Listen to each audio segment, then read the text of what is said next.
대부분 지역에 한파특보가 발효됐습니다. 전주기상지청은 19일까지 전북 대부분 지역에서 20일은 전북 동부를 중심으로 아침 기온이 영하권으로 내려간다고 예보했습니다. 행정사무감사에서 필수 의료 과목 전문의 보유 현황에 대한 의원들의 질의가 이어졌습니다. 필수 전문의가 부족한 부분에 대해서는 임상 교수들이 파견 형태를 대처하고 있는 것으로 파악됐습니다. 호남권 해상풍력단지에서 생산된 전기를 수도권으로 보내기 위한 고압 송전솔로 건설 계획에 대한 반발이 이어지고 있습니다. 이를 해결하기 위한 정책 토론회가 전북에서 열렸습니다.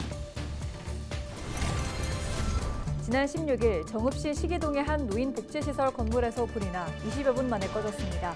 이불로 어르신 등 55명이 대피했다가 귀가했고 소방서 추산 5,800만 원 상당의 재산 피해가 났습니다.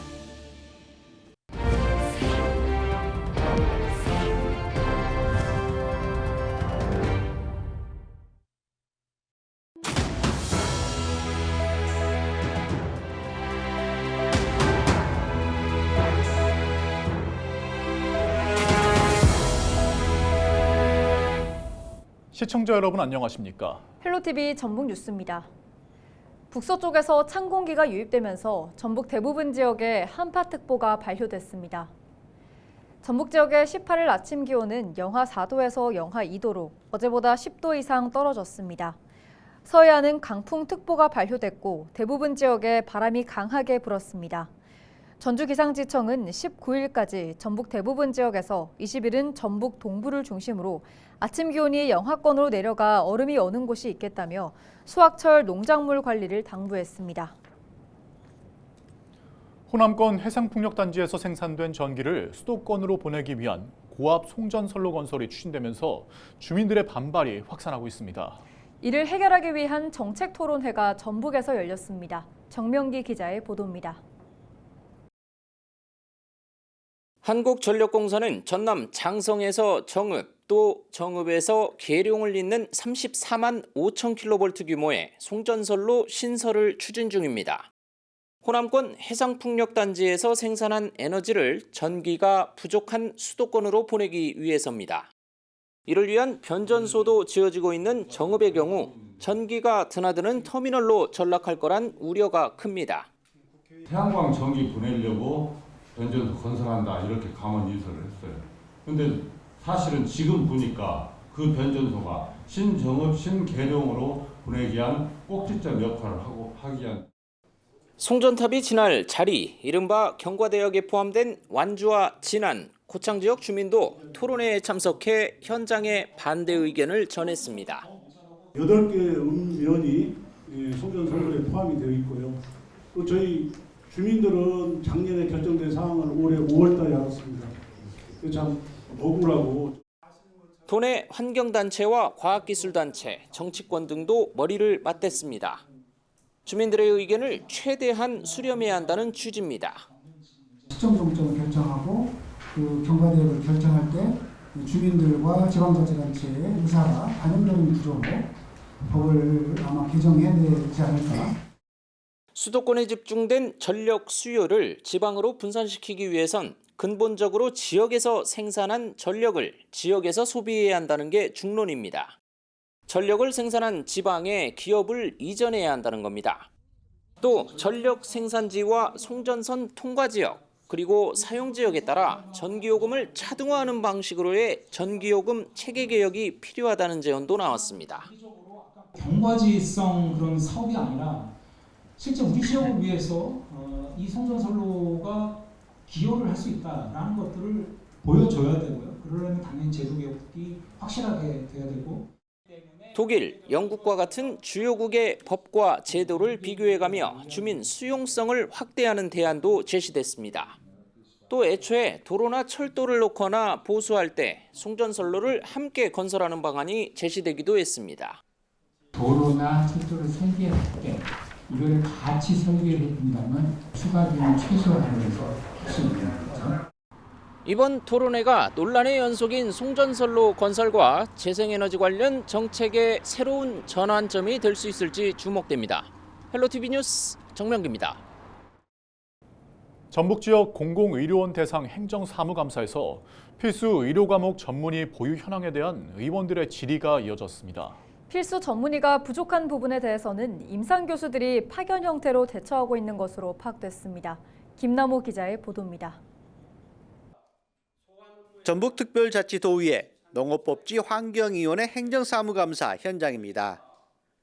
군산의료원과 남원의료원 등 공공의료기관 대상 행정사무감사에서 전북도 의원들은 정원 대비 전문의 비율이 80%에 그치고 있는 이유를 물었습니다. 의사 정원 대비 전문의 현원 비율이 100%가 돼야겠죠. 하지만 목표를 80.4% 잡은 것은 의사 충원이 그만큼 힘들다는 거 아니겠어요. 필수 과목에 대해서 다 정원대로 맞춰줘야 되지만 100%가 맞춘다고 하지만 지금의 상황에서는 80.4%를 맞추기도 힘든다는 상황인 거죠. 군산의료원은 부족한 전문의 과목은 대학 교수들이 임상교수 신분으로 파견돼 진료하고 있다고 답변했습니다. 원광대에서 교수직을 갖고 있는 분이 4분이 지금 와서 일하고 계시고요. 전북대학에서 2명의 의료진을 파견해 주셔가지고 임상교수 신분으로 와서 일하고 있고요.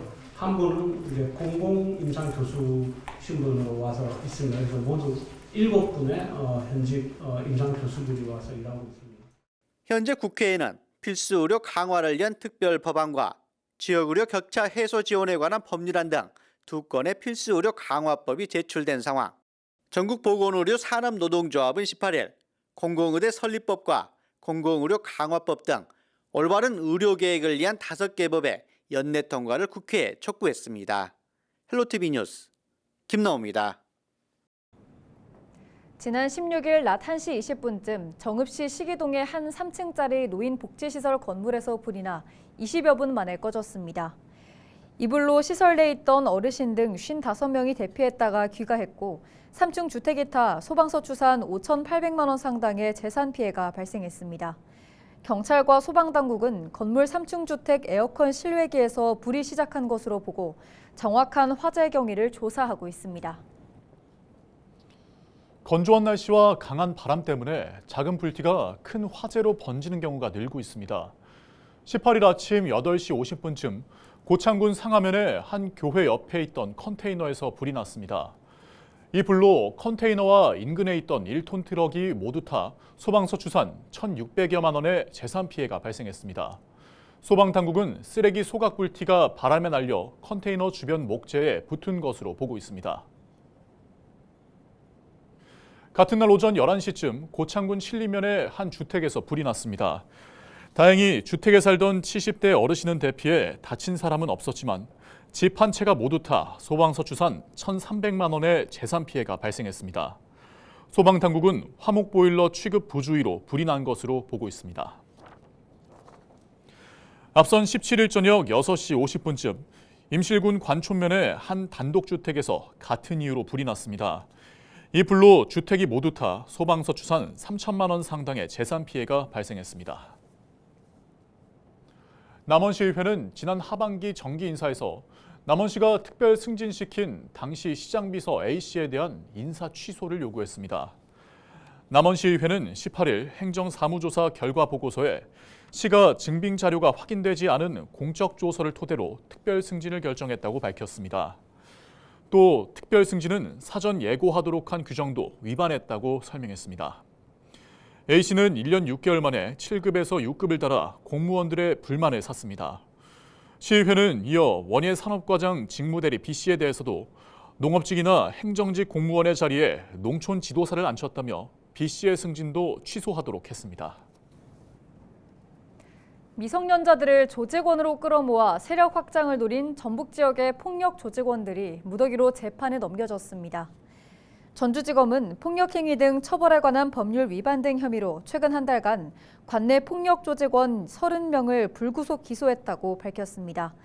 이 중 9명은 미성년자로 드러났습니다. 도내 한 폭력 조직의 경우 최근 1년간 새로 행동대원으로 가입한 이들의 연령은 16세에서 19세에 불과했습니다. 전북특별자치도가 18일부터 3주간 수능 이후 발생할 수 있는 사고를 방지하기 위해 청소년 유해 환경을 집중 단속합니다. 주요 단속 대상은 밤 10시 이후 청소년 출입 제한 업소 표시 여부와 술과 담배 같은 유해 약물 판매 등으로 대학가 주변과 시가지 중심으로 점검합니다. 전북자치도는 청소년 출입 금지 관련 법령을 위반했을 때 2년 이하의 징역이나 2천만 원 이하의 벌금이 부과될 수 있다며 규정을 철저히 지킬 것을 강조했습니다. 지난 16일 부안군 변산면 송포항 인근 갯바위에 고립된 20대 관광객이 구조됐습니다. 부안해양경찰서는 앞선 15일 밤 11시 40분쯤 고립 신고를 접수하고 해경구조대와 변산파출소를 출동시켜 해상에서 동력 서프보트를 이용해 고립자를 구조했습니다. 해경은 구조된 고립자는 건강상 이상이 없어 귀가 조치했고 바닷물이 높아지는 대조기를 맞아 관광객의 각별한 주의가 필요하다고 당부했습니다.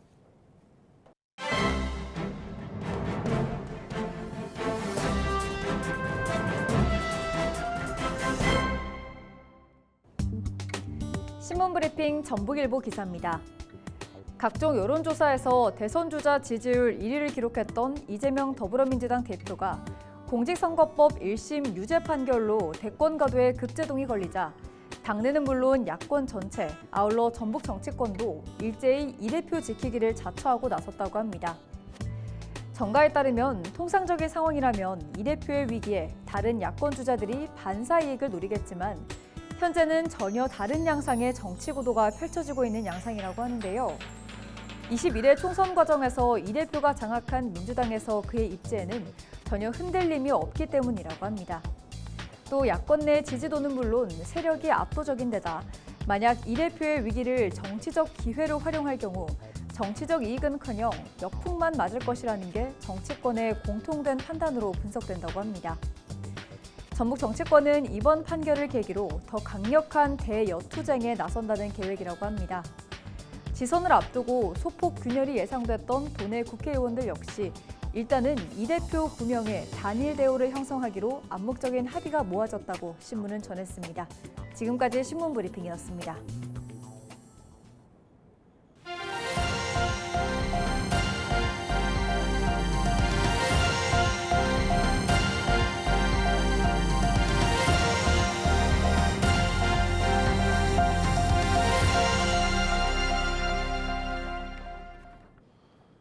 전북특별자치도 교육청은 내년 상반기에 추가로 9개 학교에서 교장 공모제를 시행합니다. 학급별로는 초등 6곳, 중등 3곳이며 현재 도내에서 교장 공모제가 적용되는 학교는 모두 64개로 파악됐습니다. 교장 공모제는 단위 학교의 특수성을 고려한 책임 경영을 강화하기 위해 도입된 제도입니다.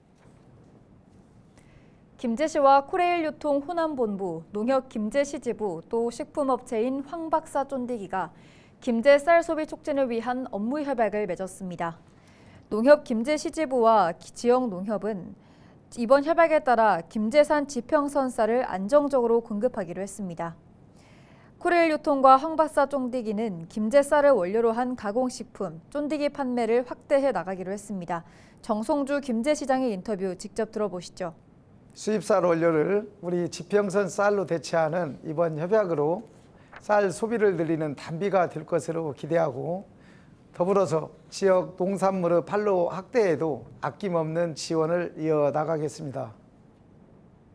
김제쌀로 만든 쫀디기는 현재 대전역과 부산역, 익산역 등 12개 주요 역사와 김제시 농특산물 홍보 판매장 3곳에 전시 판매되고 있습니다. 반려동물과 함께 캠핑을 즐길 수 있는 곳이 임실 지역에 마련됩니다. 임실군 오수의견 국민여가 캠핑장의 개장을 앞두고 시범 운영에 들어갔다고 18일 밝혔습니다. 이 캠핑장은 반려동물의 동반이 가능한 자동차 야영장으로 오수의견 관광지에 조성됐습니다. 이곳에는 반려동물 전용 놀이터와 샤워실, 펜스 등이 제공됩니다. 반려동물을 필두로 한 우리 군의 특색 있는 체류형 관광산업을 지속적으로 발전시켜 나가겠습니다.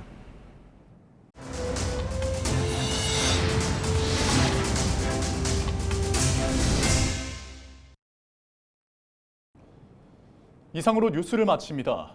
저희는 언제나 지역민 여러분과 함께합니다. 네, 시청해주신 여러분 고맙습니다.